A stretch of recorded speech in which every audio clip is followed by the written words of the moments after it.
Hello guys, कैसे हैं आप सभी। मैं हूं वसीम, एजुकेशन रशिया से। आज मैं किसी के साथ हूं, मैं इनसे आपको मिलवाना चाहता हूं। Hi sir.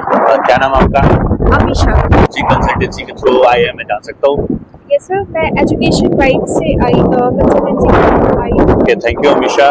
कि अमीशा जो आई है वो एजुकेशन वाइफ के थ्रू आई है, और ये है ओम्स स्टेट मेडिकल यूनिवर्सिटी में पढ़ती हैं। ऑलरेडी फर्स्ट सेमेस्टर कंप्लीट हो चुका है। तो जो लोग को वहाँ डाउट होता है, दिक्कत होती है कि हॉस्टल में क्या होता है, पढ़ाई कैसे चलती है, तो वो अमीशा आपको पूरा क्लियर बता देगी, समझ देगी।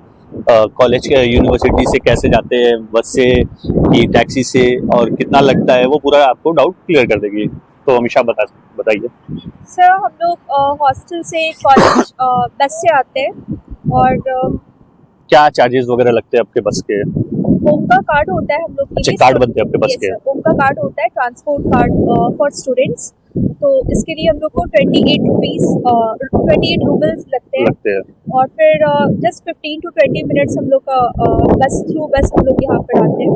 और यहाँ पर हर सब्जेक्ट की अलग अलग बिल्डिंग है। जैसे कि ये मेन बिल्डिंग है, और यहाँ पे एनाटमी डिपार्टमेंट है ये, और अलग अलग histology, bio building, Latin building, सब अलग अलग यहाँ तो पर है। आपका जो क्लास है वो पहले से आपको डिसाइड करके बताया जाता है कि आप पहले मेन बिल्डिंग आते हो, फिर वहां से अलग अलग जगह जाते हो? ये डिसाइडेड है, हम लोग का शेड्यूल मिला हुआ है। कैसे आपको पता चलता है वो चीज? वो हम लोग का ग्रुप है टेलीग्राम पर, वहाँ पे डीन ऑफिस से खुद सारे नोटिस आते रहते हैं।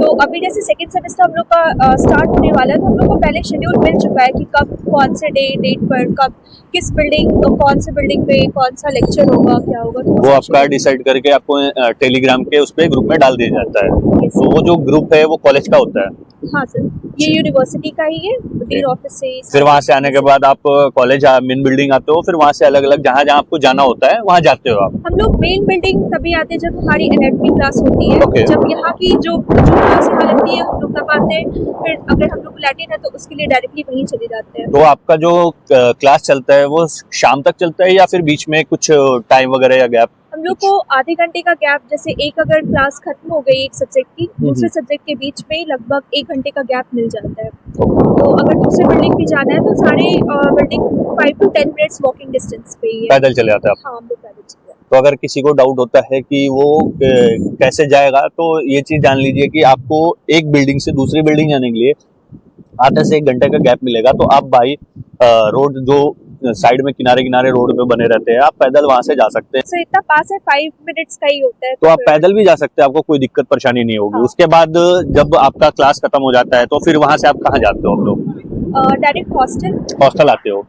तो आप जब हॉस्टल से आते हो या हॉस्टल से कहीं जाते हो, तो आपको एंट्री करने या एग्जिट करने के लिए कैसे करना होता है, आप कुछ बता सकते हो? ग्रीन कार्ड होता है यहाँ पे, कहीं भी हम लोग को अपने पास ग्रीन कार्ड रखना होता है। अगर कॉलेज जाना हो या फिर वापस हॉस्टल जाना हो, तो ऐसे सिक्योरिटी वो लोग भी देखते हैं कि हाँ, हम लोग यूनिवर्सिटी स्टूडेंट है, कॉलेज के ही है, तो एज अ ग्रीन कार्ड हमें दिखाना होता है। ग्रीन कार्ड आपको सिक्योरिटी के यहाँ हॉस्टल में दिखाना पड़ता है, या फिर कोई कार्ड वगैरह या कुछ ऐसा? ग्रीन कार्ड दोनों, कॉलेज में भी हम लोग जाते हैं तो ग्रीन कार्ड दिखाकर ही एंट्री होती है, और वापस हॉस्टल भी जाते हैं तो हम लोग को वापस ग्रीन कार्ड दिखाना होता है। ग्रीन कार्ड दिखा के आपको जाना होता है। तो आप जब भी कॉलेज में जाते हो और हॉस्टल में आते हो, तो ग्रीन कार्ड के साथ साथ भी कुछ ऐसे व्हाइट कार्ड भी व्हाइट होती है। कार्ड, अगर आप हॉस्टल से कहीं जा रहे हो तो ग्रीन कार्ड समझ सकते हैं आप, जैसे इंडिया में अपना आधार कार्ड होता है, हम उस टाइप का समझ सकते हैं कि आधार कार्ड जरूरी होता है। आधार कार्ड, पासवर्ड, भाई दूसरी कंट्री में आप आए हैं तो आपको जरूरी होता है रखना। उसके साथ साथ आपको जब हॉस्टल में एंट्री कर रहे हो या हॉस्टल से कहीं जा रहे हो, तो एक व्हाइट कलर का कार्ड दिया जाता है।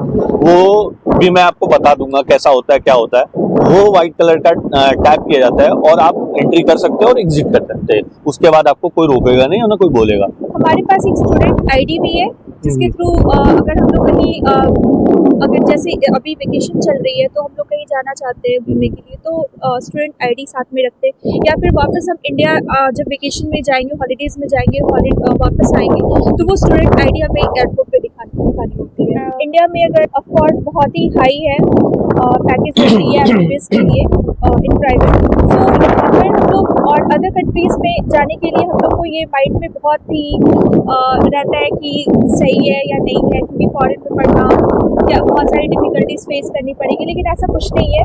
आप बस अपना मन बनाओ, बाकी चीज़ें खुद आसानी से होती जाएगी। यहाँ पे एजुकेशन वाइज में अगर देखें तो ऑल टाइम हम लोग के साथ ही वसीम सर हमारे बैच के साथ आए हैं और अभी भी है, और हमेशा हमारी वेकेशन होगी, फर्स्ट ईयर कंप्लीट होगा तभी ये इंडिया जाएंगे।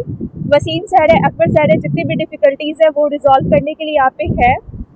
हालांकि ये सब यहाँ पे कोई अदर कंसल्टेंसी में देखा जाए तो ऐसा कोई नहीं है, यहाँ पर वो ले आएंगे एंड डायरेक्टली। अगर कोई आता है, कोई बच्चे आने चाह रहे हैं तो एजुकेशन वाइज के थ्रू, तो आप क्या कहना चाहते हैं? आराम से, और कोई डिफिकल्टीज नहीं है, सब लोग अच्छे से हैंडल कर लेते हैं। और यहाँ पे भी वसीम सर, अकबर सर है, वो सारी चीज़ों तो को यहाँ पे भी आने के बाद Yes, दो लोग रहेंगे, आपको संभाल लेंगे, कोई दिक्कत नहीं है। Okay Amisha, thank you so much. Thank you, आपने लाइव रिव्यू दिया बच्चों के लिए, जो भी उनका डाउट है वो अपना क्लियर कर सकते हैं। Thank you.